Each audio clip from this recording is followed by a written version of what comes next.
Yayasan Tunanetra Elsafan ya. Kakak 3, 2, 1. Oke, pemirsa, ini ada Courage dan juga ada Abuba, anak-anak bule Batak. Oke, Courage sama Chloe sekarang kita mau ajakin pemirsa buat ngapain sayang? Mau lihat Ya. kamarnya Siapa? apa? Adik-adik penyandang tunanetra yang ada di Yayasan Elsafan. Jadi Chloe, Courage di sini mereka tuh sekolah tiap hari, and then di SLB di sini, dan juga ini ada kamar mereka asrama putra, asrama putri. Yuk kita lihat yuk, let's go. Yuk, let's go. Kalau ini cewek dan cowok atau gabung aja? Gabung. Makanan kesukaan kalian apa sayang? Ayam goreng. Ayam goreng. Nih, nasi goreng. Suka nggak? Ya. Oke, sekarang Kak Melani boleh izin lihat ke atas nggak? Boleh. Ayo, sini, coba sini kamu beri Kak Melani ya. Kak Melani izin ya, lihat. Ikut nggak? Sini. Ya. Oke, let's go ke atas yuk. Bebas, ya. Kamar putra, asrama putra, ya. Let's go. Kerjanya jam berapa sampai jam berapa sih? Kita bangunnya itu jam 5 pagi. Jadi kita pagi itu ada doa pagi dulu, terus semuanya udah bangun. Jadi yang ada ketertibannya terus anak, mandiin, terus bikin baju. Kan anaknya sekolah ya. Terus kita mengerjakan pekerjaan panti juga. Ini kalian itu satu orang, satu kakak ini memegang berapa anak? Ada yang 3, ada 2. Jadi yang murni sama MVI. Oh, memandikan juga? Ya, tapi udah ada yang bisa mandi sendiri. Tapi kalau anak yang MVI kayak ini, Iya. anak Ini banting mandi. Iya. Oh. Berarti kalian kerja dari jam 5 pagi sampai jam berapa sayang? biasa jam 6 karena kami mau sekarang kan jam 6. Jadi dari situ kita jam malam lagi jam 8 terus ke sana. Kalian tinggal di sini? Iya, Tapi boleh keluar nggak kalau jalan-jalan itu boleh? boleh. Oh, ada batas waktu. Ya iya lah, atau kalian pulang jam 5 pagi. Oke, kita lihat sini ya. Ini masalah. Iya. Ibu. Jadi ini kamar ini tempat tidur siapa? Ini kakak pendamping ada juga bersama BTS-nya anak-anaknya. Jadi satu kamar itu kita biasanya ada 2 anak, Dua sama anak. 2 kakak pendamping. Oh, jadi di bawah ini anaknya, di atas kakak pendamping, Iya. di atas kakak adiknya, di bawah kakaknya Iya, gitu. gitu. Oh, oke. Sini deh kameranya. Oh, itu tutup sini. Gimana itu? Ah, iya. Kameranya kemari. Oh, santai kalian biasanya ngapain? Biasanya main gitar, nyanyi-nyanyi, gitu, tiktokan. TikTokan. Iya, di sini Wah. tuh punya tiktok anak-anaknya kan. Tapi boleh, kalian tuh boleh keluar gitu nggak sih anak-anak penyandang tunanetra ini? Boleh, mereka udah bisa sendiri karena kita ada kegiatan OM, Apa itu? orientasi mobilitas. Oh. Jadi kita jalan pakai tongkat. Oh. Nah, jadi mereka udah terlatih. Jadi mau ke Indomaret sendiri udah bisa. Bisa? Iya, udah hafal, udah pakai tongkat kan. Wow. Gitu. Kalian nanya maaf ya, itu kan ada tangganya. Iya. Kan ada yang takutnya jatuh apa gimana nggak sih? Enggak, mungkin karena anak-anak kalau baru pertama datang bisa, itu harus dituntun dulu. Tapi kalau udah sebulan, udah lincah tuh mereka. Lari pun bisa kak, Wow. nggak jatuh. Udah Amazing ya, iya. luar biasa ya. Oke, kita lihat asrama putra. Habisnya kita mau makan ya, let's go. Oke. Wow, oke. Biasanya sakit apa yang bisa sebelum misalnya kalau sebelum ke rumah sakit ke klinik sakit apa yang bisa tolong sih? Sakit kepala biasanya, sakit perut, Demam sih, kalau udah lewat dari 3 hari nggak ada perubahan. batuk atau Luar biasa ya, lengkap ya. Ini ruang kesehatan nanti terambil. Oke, kita ke asrama putra ya. sama kunci. Kalau jam Ketat ya berarti aturannya ya.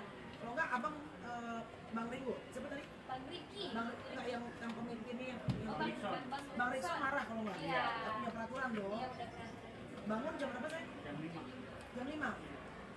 Bener jam 5? Iya, jam 5. Ini nggak ada yang jam 8. Kayak ini nggak laku nih jam 8 nih bangun. Jam 5 Aku jam kan. 8. Bener. Mereka bangun jam 5 dan berdoa pagi kan? Iya. Berdoa pagi berapa lama? Kita berdoa dulu setengah jam, habis itu malamnya juga kita kumpul doa lagi, habis itu baru ngobrol-ngobrol lagi. Ini kakak pendamping. Ini apa saya alumni. Alumni dia, alumni SLB di sini. Tapi kamu kan nggak kenal. Tunanetra di Love Vision. Apa tuh? Tapi masih bisa Iya, lihat masih ada sedikit Di penglihatan. ganteng dia. Orang Flores. Pacar aja. Nggak tahu. Oke, yuk. Terima kasih kalau gitu kita tuh kita makan dulu. Terima kasih para pendamping, terima kasih. Berarti sekarang kamu masih di sini juga? Masih tinggal di sini? Sementara di sini karena buat lomba kan. Lomba apa? Dia atlet kak. Atlet Atlet apa? DKI Jakarta. Atlet apa? Lari-lari. Wih, anakku pengen banget jadi sprinter. Beneran? Iya. Kamu sprinter? benar. Iya. Jadi untuk ini ya berarti ya, Paralimpik ya? Iya. Paralimpik cepet banget. Kamu bisa lari rekor paling cepat berapa lama? 11. Untuk jarak? 100 meter. Ya, bermimpi yang besar karena dalam Tuhan tidak ada yang mustahil. Tuhan berkati semua pekerjaan kalian. Terima kasih Kamelani udah boleh mampir, udah boleh lihat-lihat. Semoga yayasan ini bisa menciptakan banyak bukan cuma atlet, penyanyi yang luar biasa ya. God bless you. Bye bye guys. Siap, makasih. Ini mungkin seperti apa sih dan Kau masih tanya lagi mengalir dari situ bener. Kegiatan hari ini kita datang ke Yayasan El Safan. Ini tempat adik-adik penyandang tunanetra. Ternyata ada dua jenis tunanetra di sini, yang tidak bisa melihat dan yang tidak bisa melihat, plus juga susah untuk berkomunikasi. Jadi memang ini kali kedua aku kesini. Ada rasa rindu jumpa sama adik-adik. Kebetulan ada rezeki, ada berkat. Rezeki ini bukan cuma duit ya, tapi juga kesehatan. Jadi pengen jumpa mereka dan nanti mudah-mudahan pada saat Natal bisa berkunjung lagi. ini juga sampai sama anak-anak dan juga orang tua. Iya. Dalam rangka apa sih kak? Karena memang biasanya kalau kita datang mengunjungi entah itu panti asuhan atau seperti ini gitu, biasanya memang pasti bapak keluarga, mama sama papa.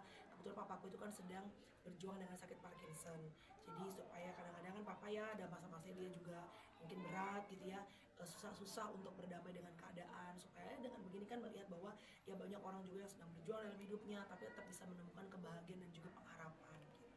Untuk anak-anak berarti mengajarkan untuk bisa berbagi juga definitely. atau seperti apa nih Kalau kak? sama Chloe sama Courage, supaya karena buat aku kan anak-anak sekarang tuh hidupnya cenderung enak ya. Kalau dulu kan mungkin kita tuh ibaratnya pengen apa-apa masih sulit gitu ya.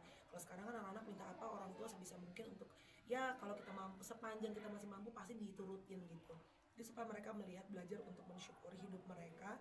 Karena kalau nggak begitu kadang-kadang kurang-kurang sedikit banyak komplain. Supaya melihat banyak, jangan cuma ke atas teman-teman gue ini anak-anak yang punya ini apa segala macam. Tapi lihat juga banyak adik-adik di sini yang mungkin mereka penyandang tunanetra tapi kayak tadi dia suruh maju, PD-nya luar biasa. Bahkan banyak orang-orang yang mungkin ibaratnya kalau kelihatan secara fisik ya quote-unquote normal gitu ya, disuruh maju apa-apa ngerasa nggak bisa, malu gitu, nggak pede. Sedangkan aku salut banget sama mereka main musik, main saksofon, ada yang jadi sprinter. Artinya mimpi itu tidak disetop hanya dengan segala kekurangan yang Tuhan berikan dalam hidup kita gitu. Ini memang di momen-momen tertentu kak biasanya berkunjung atau seperti apa nih kak? Kalau dulu kan aku biasanya yang regular tuh dulu adik-adiknya yang kanker ya, adik-adik yang sedang berjuang dengan kanker. Ya mungkin muter-muter aja kali ini misalnya penyandang tunanetra atau panti asuhan. Aku tuh pengen juga sebenarnya panti jompo tuh belum pernah kan gitu. Atau orang-orang yang kayak yayasan ODGJ gitu ya. Ya maksudnya supaya ini aja, karena kan rutinitas setiap hari kayak podcast kan ketemu artis, public figure atau orang-orang yang viral. Kayaknya kadang-kadang kan melihat sosial media juga, dalam setiap sosial media dibuka pagi sampai malam kan banyak komparasi hidup kita dengan orang lain ya. Kayaknya ngerasa pencapaian hidup kita tuh kayaknya nggak cukup gitu loh. Jadi kita ngerasa kayaknya hidup tuh selalu penuh dengan kegiatan berlari terus. Sebenarnya kalau pikir larinya ngejar apa sih gitu ya kan.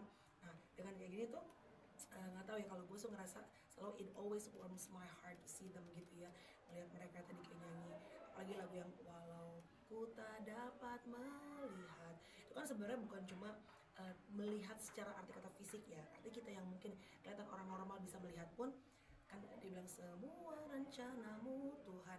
Kita juga kadang-kadang gitu ya, walaupun kita bisa melihat secara fisik tapi kita kadang-kadang nggak bisa melihat dengan mata iman kita apa yang kita mungkin ada pengharapan, ada doa gitu. Jadi sulit untuk percaya bahwa janji Tuhan itu iya dan amin, membawa kebaikan, karena ya kadang-kadang gitu ngerasanya gelap, kok gue nggak bisa lihat, kayak nggak ada cahaya, kayaknya semuanya kelihatannya kayaknya banyak banget masalah, kapan ujungnya nih, kapan beresnya gitu. Jadi dengan melihat adik-adik ini, gue sih setiap pulang tuh selalu ngerasa jadi lebih ringan, lebih bersyukur, walaupun tetap masih ada mimpi-mimpi yang pengen didapetin, tapi ambisi nggak ngoyo gitu loh mbak, apalagi kan umur udah nambah ya kan, sesuai seporsinya aja. Ini berarti kegiatan rutin kayak awal, tengah, akhir tahun gitu biasanya sama keluarga? Sebenarnya kalau di yang atau ya nih, kalau orang kan mungkin beda-beda. Kalau aku selalu percaya gini ya, kalau di apa namanya di Kristen tuh ada perpuluhan gitu ya. Pokoknya aku percaya bahwa dalam penghasilan aku itu pasti ada rezeki orang lain. Pertama udah pasti keluarga dulu yang terdekat, yang satu, kedua pegawai-pegawai, orang-orang yang kerja sama kita, yang mengabdikan hari waktunya sama kita, tenaganya. Dan yang ketiganya gini, orang-orang yang mungkin Tuhan titipkan rezeki berkatnya, ya walaupun nggak seberapa sih sebenarnya Mbak, dalam rezeki kita gitu. Kalau aku sih ngerasanya gitu, rezeki kan bukan cuma duit ya, lagi-lagi ya, untuk sehat aja tuh sekarang udah oh my god it's amazing ya. Di usia 43 tahun aku masih bisa bekerja, aku masih bisa sehat, itu aja udah rezeki terbesar gitu. Saking seringnya kesini sampai dapat duta disabilitas netra, duta seperti apa tuh Kak? Iya, tadi pengen duta shampoo dapetnya duta lain ya. Tapi justru bangga dong ya, ada duta disabilitas tunanetra. Oh puji Tuhan, kalau dipercaya nanti aku akan mengadakan beberapa obrolan karena aku ngerasakan kekuatan salah satu talent. Tadi Bapak bilang kan foundernya Yayasan El Safan, setiap orang itu terlahirkan bukan kebetulan. Pasti ada purpose, tujuan Tuhan menciptakan kita. Walaupun kelihatannya gila, kenapa gue begini, kenapa kok gue banyak kekurangan kalau gue compare sama orang lain. Tapi there's always purpose, ada tujuannya. Bukan Tuhan tuh nyiptain kita nggak cuma udah deh asal jadi, nggak mungkin gitu kan. Ada alasan kenapa lo masih hidup sampai hari ini gitu. Nah nanti gue pengen ngobrol-ngobrol karena gue ngerasa bahwa salah satu bakat dan talenta yang Tuhan kasih sama gue itu kan adalah menginterview. Nah aku juga dipercaya misalnya punya podcast, punya TikTok, ya apapun deh platform gitu yang saat ini aku punya, aku pengen ngobrol-ngobrol sama mereka. Ada yang jadi sprinter walaupun tunanetra, ada yang tidak tunanetra, secara fisik normal, tapi memilih untuk memberikan waktu dan mengabdikan dirinya untuk menjadi pendamping adik-adik tunanetra. Wow, that's amazing. Karena kan masih banyak option kerjaan lain gitu. Dan kita aja deh sebagai ibu nih anak sendiri ya, kadang-kadang kesel gitu kan, anak-anak yang berarti susah dikasih tahu, apalagi ini ngurus anak orang dengan ada disabilitas. Pasti aku percaya itu kalau bukan panggilan Tuhan gak mungkin sabar sih, gak mungkin kasih ekstra sabar. Kamel sebelumnya kan sempat ke adik-adik yang penyandang kanker dan sekarang ke adik-adik tunanetra. Ada nggak sih mungkin cerita dari mereka, dari adik-adik yang buat Kamel kesentuh atau mungkin sampai nangis? Oh banyak banget Mas, biasanya itu ngelihat bagaimana perjuangan mereka, melihat ya itu kadang-kadang kan karena rutinitas tiap hari, jadi kita kadang-kadang take things for granted ya gitu, merasa bahwa kita hari ini bisa duduk aja ya, kayak aku dulu deh sebelum aku dioperasi angkat rahim itu, aku kalau lupa kan ngelihat betapa aku tuh cukup lama menahan rasa sakit deh gitu. Sekarang faktanya bisa duduk gini aja, bisa tidak bleeding, tidak pendarahan gitu ya, itu aja aku udah ya ampun Tuhan, aku bersyukur bisa sehat.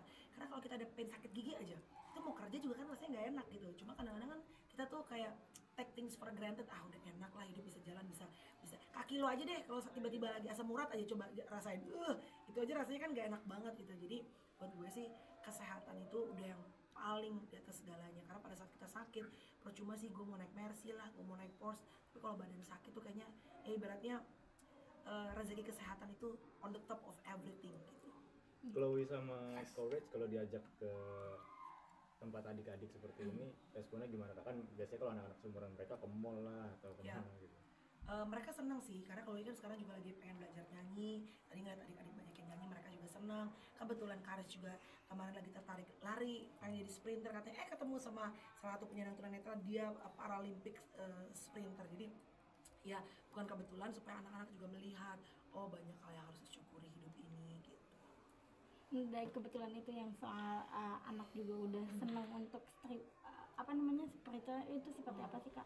Iya, karena anakku tuh tiba-tiba yang Courage tuh senang lari, terus jadi kita ke GBK, terus dia mau masuk kayak mau dilatih secara serius ya gitu. Dia pengen itu jadi pelari cepat, pengen jadi sprinter juga. Ini akhir-akhir ini doang sih gitu. Tapi ya mungkin karena melihat bapak ibunya hobi olahraga, anak-anak kan nyontok kan. Jadi dia mulai kayak di rumah walaupun berantakan ya, kayak sit up terus aku punya six pack gitu kan, bercanda-bercanda. Tapi aku juga lumayan kaget sih dia pengen jadi sprinter, tapi ya coba kita arahin selama itu positif ya, kita orang tua bersupport.